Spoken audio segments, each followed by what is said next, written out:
Hola, muy buenas tardes a todas las personas que nos están escuchando y nos están viendo en un viernes más de género y deporte. Y es viernes 8 de marzo, el Día Internacional de las Mujeres, que bueno, platicábamos el viernes pasado, Paulo, con Diana sobre la conmemoración de este día en lucha de los derechos de las mujeres, cómo es este acontecimiento desde la historia, desde lo político, desde lo económico. Y bueno, nos tocó ya este viernes estar aquí. ¿Cómo estás, Paulo? Me da mucho gusto estar aquí contigo.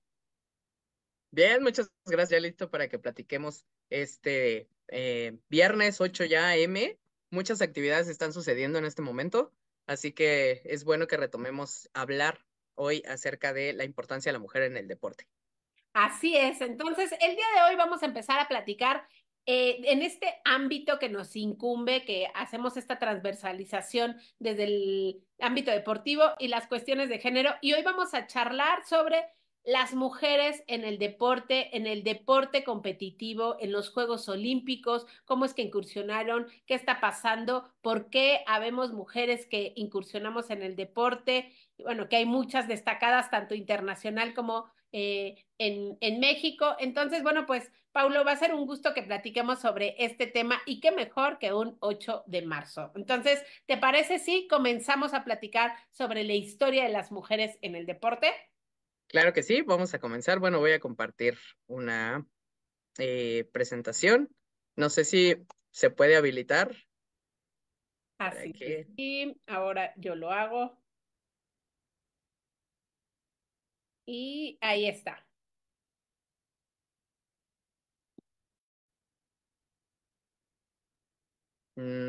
Creo que ya se ve, ¿verdad? Y ya se ve. Perfecto. Pues bueno, vamos a comenzar hablando acerca de la historia del deporte femenino, más o menos para que podamos llegar a comprender desde qué momento o desde qué espacio las mujeres tenían prohibido, por decirlo de alguna forma, o eran relegadas del ámbito deportivo. Tenemos que remontarnos a la Grecia antigua. A partir de la Grecia, bueno, en el espacio de la Grecia antigua sabemos que de ahí vienen los Juegos Olímpicos o que fueron el primer espacio histórico en el que se habló de una práctica de deportes en donde había premiación.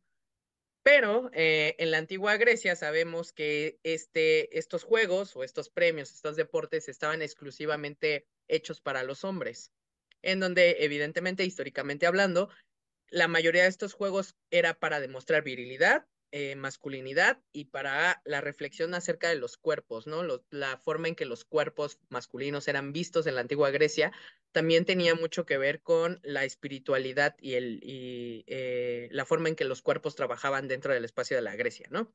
Entonces, además de que se combinaba con el deporte y la salud, pues los griegos consideraban que el ejercicio físico era esencial para mantener un cuerpo sano y una mente equilibrada. Pero ojo, esto solo para los hombres. Entonces, el deporte en la antigua Grecia estaba estrechamente vinculado a la religión y a la educación, es decir, que los hombres en la antigua Grecia que practicaban o participaban en los Juegos Olímpicos o en los deportes, eh, era porque eran hombres que estaban por un estatus muy elevado a comparación de la mayoría de los hombres que vivían en Grecia. Es decir, que no todos los hombres tampoco eran elegidos para participar en estos juegos, ¿no? Y bueno, sabemos que estos juegos eran en honor a Zeus y que era el evento deportivo más grande. No hay registros históricos como tal de que se le haya acuñado el término de deporte, sino eran juegos de interacción física, espiritual y de salud, pero no era la palabra deporte acuñada al espacio. Entonces, hasta ese momento no hay registro de ello, pero ya más adelante, históricamente hablando, ya se les da la palabra de atletas y de atletismo al deporte que conocemos como atletismo, a partir de algunas palabras que se conectaban de forma, bueno, del idioma que se usaba en la antigua Grecia. Y bueno, aunque no había participación femenina, pues las mujeres sí participaban de forma indirecta en los Juegos Oficiales en Olimpia, pero como aquellas mujeres que coronaban a los hombres que salían victoriosos, ¿no?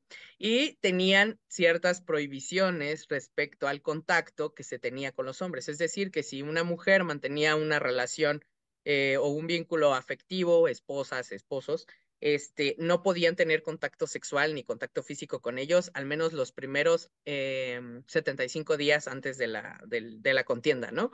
No hay tampoco registros históricos que digan que así funcionaba, pero en la mayoría se dice que las mujeres no podían tener contacto físico con los hombres antes de participar y después tendrían que esperar un periodo debido a la purificación espiritual que realizaban los atletas que participaban en los Juegos Olímpicos después de haber ganado. Y uno de esos era pues bañarse en aceite de una resina de un árbol que en ese entonces existía y era como para purificarte después de haber realizado actividades físicas. Entonces, pues solo coronaban a los ganadores las mujeres, no había espacio. Hasta ese momento, la información o lo que tenemos más allegado es que eso, no existía la participación, en este caso yo diría mixta, o sea, las mujeres no participaban con los hombres en el mismo espacio. Y bueno, aquí hay unas ilustraciones que son como las ilustraciones que más conocemos que existen dentro pues de la historia de Grecia, que es básicamente las pruebas que denotaban fuerza o virilidad o masculinidad. Y la más sencilla o la que siempre existía pues era el atletismo. Pero también hay, históricamente hablando, vestigios de que existió un encuentro deportivo entre mujeres que eran los Juegos de Eras. Estos juegos estaban relatados por Pausanias, que, bueno, era quien escribía o relataba las cosas que sucedían en la antigua Grecia, y decía que en Olimpia los Juegos Ereos habían sido instituidos por Hipodamia como acción de gracias a Hera. Otra vez volvemos al espacio religioso espiritual, en el que pues le rinden homenaje a los dioses, y en este caso pues se le ofreció a la diosa Hera por su boda con Pélope. Y a partir de esto se formó un grupo de 16 mujeres, que era una por cada ciudad que había entonces en el IDE, y estas mujeres realizan sus propios juegos, a los que les llaman pues los Juegos Ereos. Y cada 5 años tejían un peplo para Hera, que era el que mostraban el día de las Olimpiadas o el día de sus Juegos. Aquí no hay información histórica acerca de qué eran los juegos en los que participaron, las pruebas en las que participaban, pero solo se decía o se conoce que hacían atletismo y que evidentemente reducían la cantidad de metros a correr y pues que las ceremonias eran como, asistían muy pocas personas y regularmente solo eran mujeres, ¿no? Los hombres no estaban inmiscuidos en el espacio. Y bueno, las características del juego, pues se desarrollaban exactamente en donde se desarrollaban los Juegos Olímpicos masculinos y también se les daba o se les premiaba con coronas de olivo y se les daba la parte de una vaca que ofrecían en sacrificio a Hera. Y pues a veces, no siempre, se dedicaban estatuas a las vencedoras. Y bueno, como lo había dicho, eran 16 mujeres, había 3 categorías de edades y las mujeres no corrían ni tampoco realizaban actividades físicas desnudas, en diferencia con los hombres, porque con los hombres se buscaba la exaltación del cuerpo masculino y quien tuviera más trabajado el cuerpo en ese momento, porque era una cosa más de visión o de estética, que era lo que se buscaba en la antigua Grecia y que sabemos que estaba muy predominante en la antigua Grecia. Entonces ellas corrían con el cabello suelto y las participantes vestían una túnica que llegaba un poco más arriba de la rodilla y dejaba al descubierto la zona del hombro derecho hasta el pecho, que es lo que conocemos como y que sabemos que llevan las mujeres y también los hombres. Y bueno, aquí hay unas breves imágenes que también no hay muchas acerca de esto, pero es lo que se piensa o se conoce que era cuando participaban en las Olimpiadas. Y bueno, aquí no sé si quieras comentar algo, Ana. Sí, bueno, me parece que es fundamental que veamos todo este recorrido, ¿no? Porque ahorita que estabas contando de estos primeros juegos, a lo mejor no olímpicos, pero que se realizaban, es en este año de 766 antes de Cristo, en este honor a Zeus y esta situación después desapareció 392 años después de Cristo, ¿no? Porque fue un decreto del emperador cristiano que se llamaba Teodosio I, que era en la época en donde el dominio romano estaba sobre Grecia.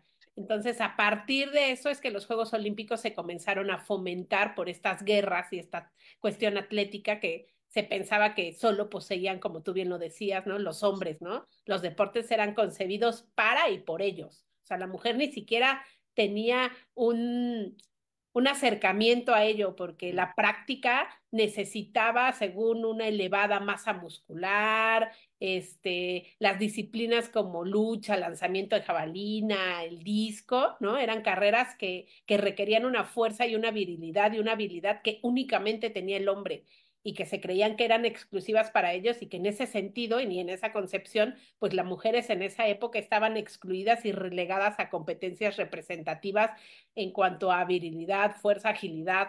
Entonces, ahí pareciera que esto duró poco tiempo, pero en realidad ha sido un recorrido súper largo. O sea, para que nosotras incursionemos, ahorita lo vemos muy común, ¿no? De, ay, pues la mujer está en el deporte, en el fútbol, en el sí. box, en la halterofilia, pero en realidad parece algo como hasta broma, ¿no? De que en verdad se pensaba que la mujer no tenía la, pues, el aparato o el cuerpo necesario para hacer esto, ¿no? Es sorprendente porque mucha gente cuando yo le cuento esto, es que no puedo creer que pensaran eso. Pues sí.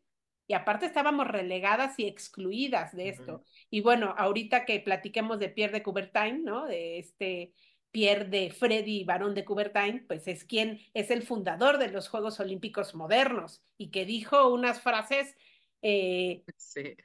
exageradamente de exclusión y discriminación hacia las mujeres en el ámbito deportivo. Sobre todo porque también pensando en el contexto histórico en el que se inauguran por primera vez o se habla por primera vez de los Juegos Olímpicos actuales, pues también el contexto histórico era bastante violento y bastante agresivo en el sentido también del enaltecimiento de la virilidad y de la masculinidad, ¿no? Justamente es como se seguía sosteniendo la idea de que los hombres eran el cuerpo perfecto para reproducir deporte, para hacer deporte, y que las mujeres tendrían que estar, como siempre, al servicio de los hombres o a la práctica ni siquiera de deporte, sino de actividades que estuvieran delegadas al espacio privado y no al espacio público, ¿no? Entonces, a mí también cuando leí por primera vez o cuando me instruí por primera vez acerca del inicio de los Juegos Olímpicos y leí estas frases, bueno, sí fue como un golpe muy fuerte, pero no me sigue sorprendiendo que aún hay personas de la vieja escuela que siguen pensando lo mismo, ¿no? O siguen creyendo que hay actividades o deportes que no están hechos para las mujeres. Y que ahorita lo podemos ir platicando también, bueno, ahorita si ven en pantalla, ¿no? Están estas frases de Pierre de Coubertin, que repito que él es el fundador de los Juegos Olímpicos modernos, que él afirmó en el año de 1894, ahí en Soborna de París, en un congreso internacional para instaurar justamente los Juegos Olímpicos de la era moderna, y él decía que las mujeres solo podían participar, como habías dicho antes, coronando al vencedor, ya que él decía que era aberrante y podrían adquirir hasta enfermedades terribles si salían de sus sillones de tejer, es decir, de estas tareas asignadas, ¿no? A las mujeres Ujú. por la sociedad, pues patriarcal, ¿no? Misógina, machista, en donde decían, tú quédate aquí a tejer y si acaso puedes coronar al vencedor. Que si lo vemos, actualmente encontramos este eco de esas ideas, ¿no? O sea, por ejemplo, si nos pasamos a las peleas de box entre hombres, en las carreras de motos, en la Fórmula 1, en la lucha libre, ¿no? Las actividades de las mujeres se reduce a algo decorativo, en donde alzan un número y caminan, ¿no? En cierto vestimenta de atributos en donde cosifican nada más a la mujer, es decir, ponen un bikini y acentúan su figura Sí. y van caminando y siguen algunas o nada más coronando al vencedor o solo como estos pensares de una mujer sexy que acentúa la idea de la figura femenina y que es una imagen sexista y estereotipada en el mundo del deporte. O sea, seguimos replicando eso, aunque no nada más es esto de poner la corona, ¿no? De oliva y tal, pero pues No. seguimos replicando eso en pleno siglo XXI, o sea, porque aún seguimos en esto, o sea, esa parte de la historia, ¿no? ¿Cómo ves tú, Paulo? Sí, justamente, por ejemplo, también hablando de otro caso actual, podríamos pensar en que ahora en el fútbol ya hay mujeres comentaristas o ya hay mujeres haciendo crónica deportiva, cuando antes las mujeres solo eran el acompañamiento de los hombres, ¿no? Pienso en estas en estos programas que se transmitían para platicar o comentar el fútbol, y las mujeres estaban acompañando a los hombres, pero justamente era solo como un adorno, o sea, las tenían como la figura o la que se paseaba por aquí atrás y realizaba actividades o situaciones que estaban sexualizadas para el consumo masculino, ¿no? Y que al final de cuentas se sigue replicando, aunque ahorita actualmente ya hay mujeres comentaristas hablando de fútbol, pero sigue existiendo incluso ya fuera del ámbito deportivo, o sea, ya hablando de la gente que ve el fútbol o que consume deporte, que la mayoría son hombres, este, pues es justo eso, ¿no? Que están buscando como de, no, pues sáquenla, no sabe o no sabe de lo que habla, ¿por qué? Pues porque es mujer, ¿no? Y básicamente nadie puede saber más de fútbol que un hombre, ¿no? Claro, y si está, es nada más como medida de entretenimiento, ¿no? O sea, cosificando a la mujer. Y que eso es lo que queremos ir erradicando, ¿no? O sea, al menos a ti y a mí nos toca desde el ámbito universitario, pero la intención es que vayamos erradicando desde la cosificación de la mujer en simplemente imágenes, ¿no? Luego vemos el periódico y las ilustraciones de las mujeres es acentuando su figura y cuando están las fotografías de los hombres, están acentuando su agilidad atlética, ¿no? Por ejemplo, tirando un cañonazo, en plena acción. Entonces, también eso es lo que queremos ir erradicando, no nada más desde el discurso, sino también a veces desde la imagen. Desde los medios de comunicación, sobre todo. Sí, claro, porque tienen un gran alcance. Y bueno, pues Sí. mira, siguiendo un poco con esto de la presencia de las mujeres en los Juegos Olímpicos, ya platicabas tú que los primeros Juegos Olímpicos, ¿no? Que tienen que ver con el honor a Zeus fueron en el año de 1766, que ya platicaste cómo era, que tenía que ver con que la mujer estaba relegada, que la mujer estaba excluida de hacer alguna participación deportiva. Y después, en 1896, se llevan a cabo en Grecia los primeros Juegos Olímpicos ya de la era moderna. Aquí, fíjate que participan 12 naciones y en los que ninguna mujer compitió porque se creía que el esfuerzo físico al hacer una actividad que implique esfuerzo, pues agilidad, podría perjudicar su capacidad reproductiva, ¿no? Pensando en que pues ser mujer es igual a tener hijos. Entonces, si no vas a tener hijos, pues hay que cuidar. Entonces, el deporte parecía en estos Juegos Olímpicos modernos que iba a perjudicar eso. Entonces Sí. no nos dejaban jugar, ¿no? Por lo tanto, se difundió que solo aquellos ejercicios que fueran aptos desde el rol maternal o que exaltaran los aspectos artísticos, expresivos, serían los adecuados para que la mujer pudiera estar en estos Juegos Olímpicos. Aunque este tipo de ideas limitaba el crecimiento de que las mujeres en la actividad deportiva pudieran incursionar, pero a finales del siglo XIX se aprobó que las mujeres participaran en algunas pruebas olímpicas. Empezamos con el golf, el tenis, en 1898 el patinaje, en 1900 se incluyó la prueba de tiro y en 1912 en Estocolmo las mujeres participaban ya en natación. En 1928, que fueron los Juegos Olímpicos en Ámsterdam, se le incluyó en pruebas de tiro.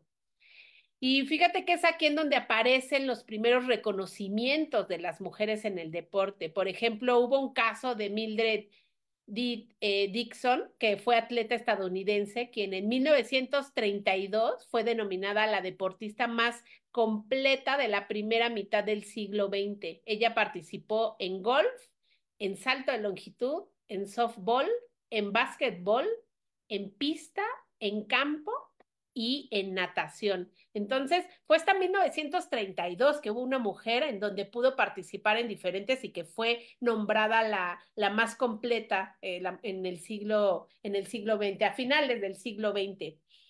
Y bueno, sin embargo, hay mujeres que han negado a aceptar ser excluidas, ¿no? Como el caso de Rena Kanakoji, que hablaremos un poquito más adelante sobre su caso específico. Ella fue quien logró que el judo femenino en 1984 fuera incluido en los Juegos Olímpicos. Hay otro hecho que refleja esta lucha en la que ocurrió con la francesa Alice Milliat, quien en su propio país fundó en 1922 los Juegos Olímpicos Femeninos, que estos se basaban en atletismo y con ediciones subsecuentes en Gotemburgo y en Praga, y después integró una Federación Internacional de Atletismo para dar cabida a las mujeres de manera oficial en los Juegos Olímpicos. Entonces, la verdad es que poco a poco las mujeres han ido incluyéndose en el ámbito deportivo porque pues era por supuesto algo que tenían que negar, ¿no? O sea, el hecho de que hayan pensado que hacer deporte les iba a perjudicar en su reproducción, pues ellas se dieron cuenta que claro que no, y siempre la lucha por los derechos de las mujeres ha estado. Hay mujeres que han generado estas movilizaciones y también generado redes de apoyo, ¿no? Que es sumamente importante y que lo hemos platicado en otras charlas. ¿Cómo ves tú, Paulo? Sí, pues justamente hablando de la incursión de las primeras mujeres en el deporte con Alice Milliat, bueno, ella hizo incluso muchísima actividad política cuando quiso incursionar o quiso abrir estos espacios para que las mujeres realizaran este deporte, justamente pues fundando la organización, bueno, la Federación Internacional de Atletismo y luego hizo una federación exclusivamente deportiva femenina en donde buscó que en distintos países como en Francia, en Alemania, y me parece que además de Gotemburgo, otro espacio, pues las mujeres pudieran hacer deporte o organizaran eventos. Pero me parece que en Alemania y en Gotemburgo hubo boicot a los eventos deportivos femeninos y entonces no les permitieron jugar. Cuando ellas llegaron, el espacio estaba cerrado, iban a la pista para correr, estaba cerrada, entonces ahí hubo como actividades de boicot en contra de ellas y en el siguiente evento que se hace para que puedan volver a jugar, cuando ella visibilizó que había sido un boicot, etcétera, ya las atletas ya no quisieron ir, ¿no? O sea, como en una forma como de respuesta al boicot, ellas no quisieron participar. Y fue en este momento donde Alice tuvo la oportunidad pues de asistir a los espacios para poder hablar acerca de la importancia de que las mujeres participaran en los Juegos Olímpicos en pruebas ya no que tuvieran que ver con la feminidad o con el cuidado del cuerpo femenino o de la fuerza y que se incursionaran más disciplinas a la práctica de los deportes y que obviamente las mujeres pudieran participar en los Juegos Olímpicos. Claro, y bueno, pues esta lucha permitió que otras mujeres también incursionaran. Por ejemplo, en México fue hasta 1932, en las Olimpiadas de Los Ángeles, que participó por primera vez una mujer mexicana, ¿no? Ahí viene que es esta Eugenia Lucrecia Escudero Labat, que es esta esgrimista que es muy conocida en el ámbito deportivo mexicano. Y bueno, y en el año de 1968, en estos Juegos Olímpicos que fueron en México, sube por primera vez al podio olímpico la mexicana Pilar Roldán, que también es de esgrima, y Maritere Rodríguez en natación. Y la verdad es que a lo mejor a la gente que ahorita pues tiene, no sé, 15 años, 20 pues se le hace muy lejano, ¿no? 1968. Pero en realidad, pues yo que soy más grande, lo veo súper cercano, o sea, es muy tardado. O sea, estamos hablando que en 1968, recordemos que 1968 también es una fecha de movimiento estudiantil, ¿no? En México, pero pues es hasta donde por primera vez se sube una mujer a un podium. La verdad es que para mí yo lo veo que tardamos mucho. Si estamos hablando que desde el año de 766 antes de Cristo empezaron estos juegos en honor a Zeus, pues creo que hemos llegado tarde al ámbito público y por eso, ¿no? Tenemos no menos reconocimiento, pero sí menos oportunidades. Y por eso tenemos que seguir en la lucha, tenemos que seguir intentando conquistar espacios y uno de los espacios que hemos conquistado pues es el ámbito deportivo, ¿no? Y por supuesto cabe resaltar que son muchas más las mujeres mexicanas que han destacado en el deporte, como bueno, ya platicarás tú al ratito, Paulo, pero pues Soraya Jiménez, en halterofilia, Ana Gabriela Guevara, Vanessa Zambotti en judo, María Espinosa en Taekwondo, o sea, tenemos muchos en Panamericanos, en Centroamericanos, en Juegos Olímpicos, ¿no? Y aparte, creo que es importante que recalquemos que los Juegos Olímpicos constituyen uno de los espacios más significativos para el deporte, ¿no? Porque pues dan esta visibilidad de cada país a los deportistas que los representan, a los y las deportistas. Entonces, esta justa deportiva a nivel internacional, en donde demuestras las habilidades atléticas, demuestras todo tu entrenamiento de años, pues el llegar ahí como mujer o como hombre es una de las competencias más importantes y bueno, pues creo que siempre es importante reconocer todas las personas que han logrado estar en estos Juegos Olímpicos porque para muchos es, o sea, hasta deportistas universitarios sería un sueño llegar ahí, ¿no? Sí. Y bueno, aquí vemos cómo es que han logrado algunas mujeres entrar al podium, cosa que no ha sido fácil porque pues antes ni siquiera nos dejaban participar. Sí, y sobre todo que pareciera que el espacio entre, bueno, los primeros Juegos Olímpicos no aceptaban mujeres y de repente se hizo trabajo, estuvo Alice y etcétera, y de repente ya empezaron a participar. O sea, pareciera que es muy corto el tiempo o el espacio, pero en realidad no, o sea, son más de 70 años en que las mujeres poco a poco fueron incursionando y que justamente estuvieron haciendo trabajo político también, trabajo social, o sea, conectar todo esto también para que se les permitiera participar en los Juegos Olímpicos, pues creo que sí habla de que ha sido un trabajo muy extenuante y muy pues cansado también y violento, porque dentro de obviamente este paso de las mujeres por los Juegos Olímpicos, pues también habla de contextos violentos, justamente por ejemplo en el 68, ¿no? Podemos ver que era un año complicado, justamente aquí en México también, y que aún así participaron, etcétera, etcétera. Entonces creo que sí también ha sido un paso que pareciera que fue bonito o fue tranquilo, pero no, o sea, en realidad sí se ve que hay matices tanto buenos de, bueno, se logró, pero también bajos, ¿no? Y violentos y también en contextos un poco complicados. Claro, y que siguen, ¿no? O sea, que no ha parado. Tampoco quiere decir que ahorita ya tenemos el campo de nuestro lado, que tenemos salarios igualitarios, que las políticas deportivas están en pro de la equidad de género, ¿no?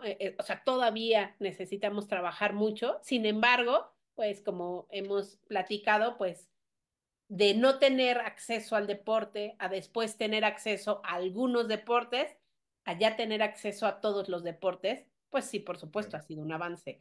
O sea, y bueno, pues el proceso, como bien lo mencionas, pues ha sido complicado, pero bueno, pues aquí están y es importante este 8 de marzo, ¿no? En pro de los derechos de las mujeres, saber cómo es que hemos llegado, porque a lo mejor ahorita generaciones pues nada más llegan y dicen quiero entrar a boxear, pero antes no te dejaban boxear simplemente por ser mujer, ¿no? Entonces, Que por eso, justamente hay como un dato, pues justamente que hablas del boxeo. El debut masculino en el boxeo en los Juegos Olímpicos fue en 1904. Para que las mujeres pudieran boxear en los Juegos Olímpicos fue en el 2012. ¿ve? O sea, esta Laura Serrano, me parece que se llama, que ella fue una boxeadora, es una boxeadora mexicana que ella estudió Derecho y ella, Laura Serrano, hizo un montón de cosas para que pudiera incursionar en el boxeo y se fue hasta Las Vegas después y ganó un campeonato y hizo muchísimas cuestiones políticas para que ella pudiera eh, pisar, ¿no? Como pluguista. Entonces, pues sí, hay muchos deportes que han sido más complicados que otros, ¿no? Sí. Entonces, pero bueno, afortunadamente ahora ya los tenemos.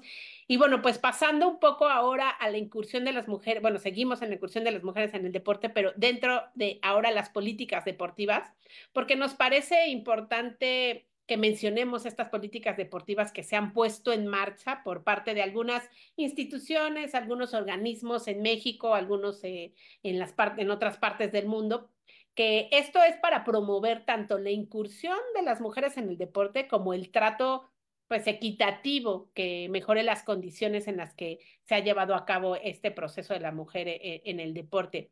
Y bueno, pues uno de los primeros países en promover la participación de las mujeres en el deporte, pues fue Estados Unidos. En la década de los 70, el presidente Nixon firmó el Título 9, que era una legislación que garantizó que las niñas y las mujeres tuvieran los mismos derechos en todos los aspectos de la educación, incluido el deporte.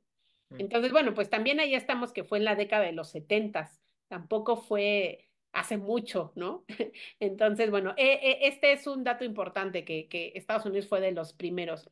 También, bueno, con esto las empresas también estadounidenses comenzaron a apoyar el atletismo en el que participaban las mujeres y esto, por supuesto, incrementó los patrocinios y las becas a través de universidades, el aumento de oportunidades de practicar deportes de forma igualitaria, porque sabemos que en Estados Unidos esto de las becas y los patrocinios es sumamente importante y se da mucho. Entonces, a partir de esta legislación que garantizó que tuvieran los mismos derechos, pues también se aprovechó pues el rubro empresarial para pues dar becas y patrocinios, ¿no? Que pues un poco es lo que va pasando políticamente, pues apoyar dentro del deporte como empresarios. Después, el 18 de diciembre de 1979, en esta Asamblea General de las Naciones Unidas, que se aprobó la Convención sobre la eliminación de todas las formas de discriminación en contra de la mujer, que esta es la famosa CEDAW, que se firmó ahí en 1979, y en 1980 fue que México firmó y ratificó, que fue un año después de la Asamblea, entrando en vigor en 1981 con la publicación del Diario Oficial de la Federación. Entonces, aquí en esta, la CEDAW, que es conocida en el ámbito deportivo, es esta, pues, esta convención que querían que ya todas las mujeres y todas las niñas tuvieran también derecho al deporte, y México también lo firma, cosa que también ayudó, ¿no? En nuestro país para la incursión de las mujeres en el ámbito deportivo. Y fue ya para 1982 que la Organización de las Naciones Unidas para la Educación, la Ciencia y la Cultura, que es la UNESCO, que estableció en la Carta Internacional de la Educación Física y el Deporte que la práctica del deporte tiene que ser ya un derecho humano, que toda persona debe de tener la posibilidad de practicar deporte según sus necesidades. También creo que aquí la UNESCO pues tardó un poco, ¿no? En implementar como un Sí. derecho humano el deporte, porque pues 1982, repito un poco desde 766 antes de Cristo, ¿no? Por supuesto ahí no estaban legislaciones y eso, pero Pierre de Coubertin que hace los Juegos Olímpicos modernos y pues sí pasaron bastantes años, ¿no? Pues casi 100 años para que empezaran con estas políticas públicas en el ámbito del deporte. Y bueno, ya para 1994 fue la primera conferencia sobre la mujer y deporte en Brighton, en Inglaterra, donde se vio la manera de acelerar el proceso de cambio para modificar la desigualdad que enfrentan las mujeres que compiten y participan en espacios deportivos. Esta también fue con el apoyo, este Consejo Británico en Brighton, Inglaterra, también tuvo el apoyo del Comité Olímpico Internacional, ¿no? De la primer conferencia sobre la mujer y el deporte. Y pues aquí es donde nació la Declaración de Brighton, en donde fue aprobada por 280 delegados procedentes de 82 países, y entre ellos estuvo México, ¿no? Que representaba una de las organizaciones gubernamentales y no gubernamentales. Y por supuesto, esto representa un gran consenso en el diagnóstico sobre la situación de las mujeres en el deporte y sus posibilidades, porque se platicó muchas cosas en esta asamblea, ¿no? Es una de las más importantes que se habló y es pues la primera conferencia que se habla en 82 países diferentes, imagínense, ¿no? O sea, Sí. pues no es lo mismo en México que en Estados Unidos lo que está viviendo, pero bueno, el concretar una conferencia creo que fue bastante importante. Y bueno, a partir de ahí fue que se empezaron a tomar medidas para la participación de la mujer en espacios deportivos y sus principales objetivos en esta conferencia estaban enfocados a que las organizaciones deportivas aseguraran que todas las mujeres y las niñas tengan las mismas oportunidades de participar en el deporte en un ambiente seguro y que resguarde sus derechos, su dignidad y el respeto como individuos. Entonces creo que fue pues un gran avance, ¿no? Y bueno, estamos hablando de 1994, entonces también pues, insisto, no tiene tanto. Sí, pues para 1991 era donde el COI ya había enviado un comunicado para decir que todas las mujeres tenían derecho a participar en todas las disciplinas, aunque después del 91 se fueron anexando disciplinas que todavía dentro de su jurisdicción interna no permitían que las mujeres pues participaran, ¿no? Y ya para el 2012 en Londres, me parece, creo que ya fue el primer año de las Olimpiadas en que hubo mujeres en todas las disciplinas. Ujú. Ajá. Y pues bueno, obviamente hablando ya de la incursión de las mujeres en el deporte, justamente en esta justa máxima que son las Olimpiadas, pues bueno, tenemos algunas mujeres deportistas, como ya habías comentado hace un ratito, y pues tenemos a las mujeres como mexicanas más emblemáticas que fueron las primeras en subirse al podio, las primeras en poder vivir de cerca unos Juegos Olímpicos, que bueno, tenemos a María Uribe Jasso, a María del Pilar Roldán, a Enriqueta Basilio, que justamente Enriqueta fue quien llevó la antorcha en los Juegos del 68 Sí. y que está en la primera imagen con la que abrí esta presentación en el estadio universitario de nuestra máxima casa de estudios. Y bueno, tenemos a Ana Gabriela Guevara, que obviamente pues conocemos mejor que nadie. Y bueno, también está Soraya Jiménez, quien, bueno, desgraciadamente falleció. Ella también fue una de las mujeres que justamente también ahí ya dentro de los espacios pues deportivos o de la visibilización de las mujeres deportistas, ya lo veremos más adelante si nos da el tiempo acerca de pues la visibilidad de las mujeres sexodiversas dentro de los espacios deportivos.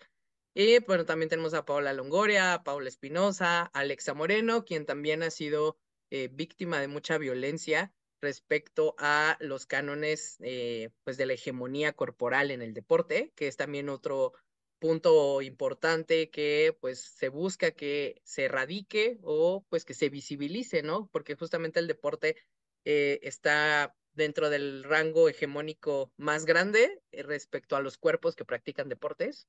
Y pues Alexa Moreno ha sido un parteaguas importante ahí para hablar acerca de la hegemonía de los cuerpos. Y bueno, tenemos a Lorena Ochoa con el golf, a María Guadalupe González y Amalia Pérez, que son deportistas indígenas. Y que además de todo, bueno, Amalia Pérez es deportista indígena y María Guadalupe González es paraolímpica. Entonces, también ver la diversidad de que cualquier mujer, como lo comentaste tú, tiene derecho a participar y a ser parte del deporte.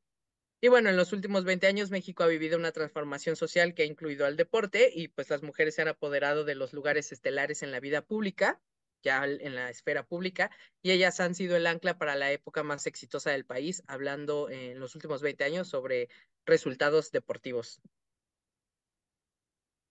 Y bueno, pues aparte de estos casos nacionales que nos está contando Paulo, pues hay algunos casos internacionales que contribuyeron a que la mujer incursionara en ciertas disciplinas. Por ejemplo, este caso que les queremos contar es de Catherine Switzer, que es la primera mujer en correr el maratón de Boston. Catherine Switzer es una mujer alemana que ella pues se registró en el maratón de Boston de 1967. Catherine ya llevaba mucho tiempo en carreras de distancia, ¿no? Que hoy consideramos estas carreras de medio fondo, en donde las distancias son entre 800 hasta 3000 metros, pero lisos. Y ella estaba segura que podía correr un maratón, ¿no? Y fue que Catherine Switzer decidió cambiar la historia dentro del atletismo y que le dijo a su entrenador que quería empezar a competir para el maratón, ¿no? Estos 42 kilómetros que es un maratón ahí en Boston. Y aunque faltaban 3 meses para este maratón, ella decidió decirle a su entrenador que la registrara en la competencia, aunque ella sabía que nunca había existido una mujer en un maratón y que por lo tanto, pues ella decía, ¿será legal? ¿Será ilegal? ¿Se podrá o no? Pero platicando con su entrenador y consultando el reglamento de competición y del registro, pues se establecía nada, ¿no? De una participación de mujer. Entonces, tanto ella como su entrenador decían que eso se podría significar dos cosas. Una, o que se daba por hecho que ninguna mujer en su sano juicio se iba a plantear correr un maratón, o dos, que ni siquiera en tomadas en cuenta en los reglamentos del atletismo. Entonces decidieron registrarse, pero tomando alguna precaución. No pusieron Catherine Switzer, sino pusieron K.V. Switzer para así evitar algún riesgo de ser rechazada dentro del registro. Entonces, al momento de hacer eso, es aceptada en los registros del maratón cuando llega el día de la cita, ¿no? Ella llega con una sudadera amplia, como aquí está en la foto, con unos pantalones largos, pero en el momento de la asignación de los dorsales, ¿no? En este trozo de tela donde el número es asignado, Catherine tenía miedo de que la fueran a expulsar porque se dieran cuenta que era una mujer, pero en ese momento como había muchos jugadores, muchos competidores, pues no se dan cuenta de que es una mujer y entonces empieza. Pero ya cuando, o sea, le ponen el número, pero cuando llega a la zona de salida, que es acompañada por su entrenador y su novio también, notó como el resto de los participantes la empezaban a mirar raro y como que empezaban ahí algunos a sorprenderse, algunos otros le apoyaban, ¿no? Con gritos deseándole suerte y esto. Sin embargo, cuando ya había avanzado la competencia, se produjo ahí este problema donde está justo en esta escena, ¿no? Que es uno de los jueces va y le empieza a empujar y decirle que no, que ella no puede, que ella no puede, que es mujer y que se tiene que ir. Y ahí es donde entra su entrenador y le dice que no, que ella está registrada y que tiene que ser. Y pues corre el maratón de Boston de los 42 kilómetros y Catherine Switzer continúa la competencia y pues cambia la vida y cambia la historia de las mujeres en el deporte porque pues ella hace 4 horas y 20 minutos, que fue su tiempo en recorrer 42 kilómetros y 195 metros, y logra ser la primer mujer en correr el maratón de Boston. Pero bueno, por supuesto, como comentaba hace rato Paulo, no es nada más cambiar la historia por cambiarla, porque cuesta, porque hay obstáculos, porque hubo discriminación, porque pues parecía que en los reglamentos no consideraban a las mujeres, o no parecía, más bien no la consideraban, pero bueno, ella cambió la historia dentro del atletismo. Y este es uno de los casos de modo internacional. Y bueno, otro caso también que les queremos contar es el de Rena Kanakoji.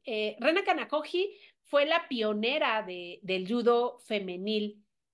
Bueno, ella, en las artes marciales, la mujer, ha sido muy complicada su incursión, ¿no? Y también en el judo, perdón, no ha sido nada sencillo. Entonces, bueno, pues en el judo la mujer estaba prohibido que estuviera participando.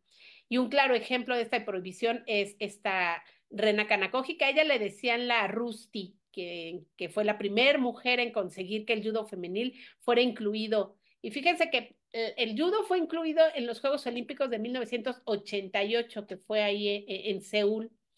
Entonces, bueno, pues les cuento un poco. Rena Kanakoji, ella viene de Brooklyn, de Nueva York. En su adolescencia perteneció a una de las tribus urbanas que estaban allí en la zona y pues era importante sobrevivir porque era un ambiente en el que las condiciones eran hostiles para las mujeres, ¿no? Era peligroso, era un entorno violento. Entonces, ella, en 1955, un amigo que tomaba clases en una asociación de jóvenes cristianos de judo, le mostró una técnica de judo y pues desde ahí Rena Kanakoji dijo, yo necesito esto para sobrevivir, necesito una autodefensa, porque pues su barrio ahí en Brooklyn era complicado, entonces dijo, yo quiero estar ahí y bueno, siguió entrenando y en 1959 fue seleccionada por un equipo de Brooklyn, justamente central, para competir en el campeonato del estado de Nueva York. Y su entrenador, consciente de que iba a ser un problema que fuera seleccionada, porque pues, no era algo natural que estuviera una mujer en un equipo de selección. Le dijo a Rena Kanakoji que sí la aceptaba, pero que se tenía que cortar el cabello y que tenía que vendarse los pechos para pasar desapercibida. Entonces, pues ahí, por supuesto, hay un reflejo de que las mujeres hemos tenido que ocultar nuestra identidad para entrar en las competencias deportivas, ¿no? Entonces, pues Rena Kanakoji dice, ok, lo acepta, se va a la competencia, resulta que ella primero es como está en la banca, se lesiona un compañero y ella tiene que entrar, gana el combate de este compañero que no pudo hacerlo, gana el combate y al descubrir que Rana Kanagoji era mujer, la obligan a renunciar a la medalla, ya que el resto de sus compañeros y lo que representaban decían que no podía tener un título una mujer. Entonces, pues ahí empiezan estas dificultades, estas injusticias en el marco de Rena Kanakoji y ella se compromete a luchar para que el judo fuera un espacio igualitario para mujeres y para hombres y fue hasta 1988 que les comento que logra incluir el programa olímpico en Seúl de judo femenino, ¿no? Teniendo un equipo representativo de mujeres. Pero bueno, pues aquí se ve otro caso en donde tenías que ocultar el ser mujer porque únicamente pensaban que no tenías derecho a este espacio, ¿no? Y este es otro de los casos internacionales que, pues, infortunadamente han hecho que solamente por ser mujer piensen que no tenemos las habilidades y que no es nuestro espacio. Creo que también justamente lo que vemos aquí con estos dos casos que nos pudiste platicar, pues es que justamente la mayoría de las personas que no querían que las mujeres hicieran deporte, pues eran los hombres, justamente en este miedo o en este espacio de ser sobrepasados virilmente, masculinamente, de fuerza y etcétera, por una mujer, ¿no? Entonces sí, era como este miedo de decir, no, o sea, si una mujer entra y me gana, ¿en qué espacio voy a quedar, no? Entonces volvemos a encontrarnos con los estereotipos, volvemos a encontrarnos con el sistema en el que fuimos educados, criados respecto pues a eso, ¿no? A la diferencia entre ser hombres y ser mujeres, que incluso tienes que, bueno, tuvieron que pasar, vendarse los pechos, cortarse el cabello, perder personalidad, despersonalizarse por completo para poder disfrutar de lo que les gustaba, ¿no? Y justamente estar con miedo todo el tiempo de decir, ojalá y no me Me cachen, o ojalá cachen. no me vean, o me saquen, me golpeen, me lastimen, ¿no? Y afortunadamente, aunque ahora ya está todo más regulado, igual siguen existiendo estas mismas, pues no quizá de la misma forma, pero sí hay violencia respecto a, bueno, me ganó una mujer o bueno, ¿cómo una mujer pudo hacerlo mejor? Etcétera, etcétera, Y ¿no? y sabes qué, Pablo, que esos casos, por ejemplo, Maribel Domínguez también contaba en alguna entrevista que ella tuvo que cambiarse el nombre, su identidad. En lugar de ser Maribel, se tenía que llamar Mario, también cubrir sus pechos, porque si no, no la metían a jugar. Y cuando veían que era bastante buena, bastante agilidad, coordinación, técnica, estrategia, decían, ah, pero eres mujer, ¿no? O Mm. sea, ahí es donde justo les quita su espacio, ¿no? O sea, estamos invadiendo su espacio. Pero bueno, pues afortunadamente ahí vamos, ¿no? Paso a pasito. Y pues ya se nos está terminando y agotando los tiempos, pero bueno, vamos a ir cerrando, Paulo, ya con lo que tenemos. Claro que sí, pues bueno, ya justamente pasando por todo este camino del deporte, el deporte femenino actual, pues bueno, ya es más amable, ya es más, se busca la equidad de género, aunque todavía hay cosas que no están pues del todo dentro del espacio de la equidad.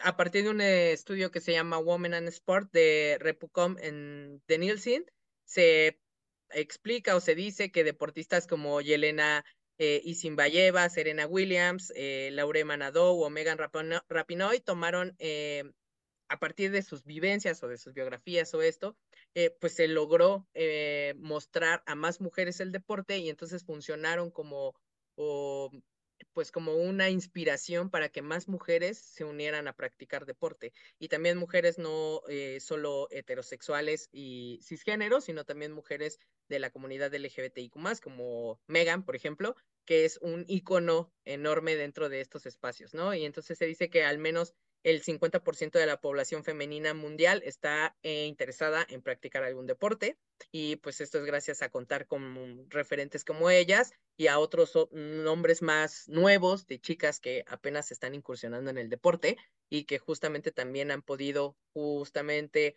inspirarse en la historia de otras mujeres pues para practicar deporte. Y bueno, desde el 2012 las mujeres han participado en todas las categorías, como ya lo había dicho, y todos los deportes nuevos que se incluyen en los Juegos Olímpicos, pues son hoy en día deben de tener eventos femeninos, equipos representativos femeninos y participación femenina también en el ámbito de entrenadoras y auxiliares deportivos.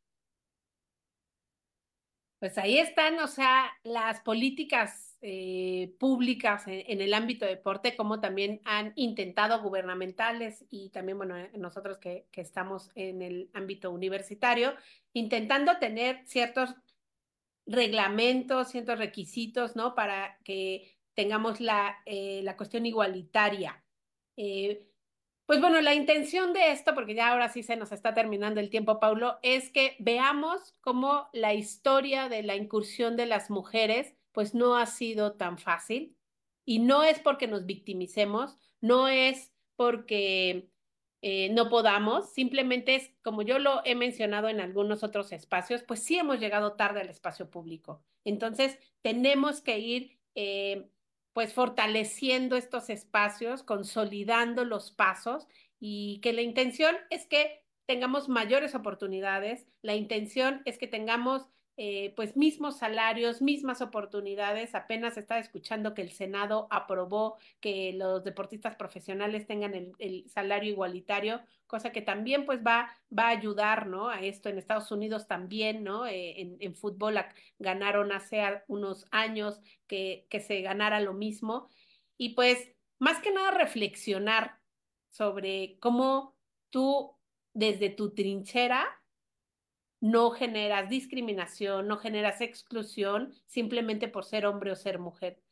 Los deportes no tienen género y la intención es que construyamos espacios libres de violencia, ¿no? Y que transformemos las canchas, que transformemos los lugares deportivos en donde podamos tener un espacio seguro para las y los deportistas. Y justamente también que sigan existiendo espacios como este, Género y Deporte, para platicar, reflexionar y poner en la mesa estos temas que son tan importantes de tratar, sobre todo en un día como hoy, 8M. Así es. Y bueno, pues les agradecemos mucho haber estado aquí. Ahí pónganos sus comentarios, sus preguntas. Y bueno, pues muchísimas gracias, Paulo, por haber estado en este programa. Gracias a ti, Ana. Y nos vemos el próximo viernes a las 7 de la noche en otro programa de Género y Deporte. Gracias.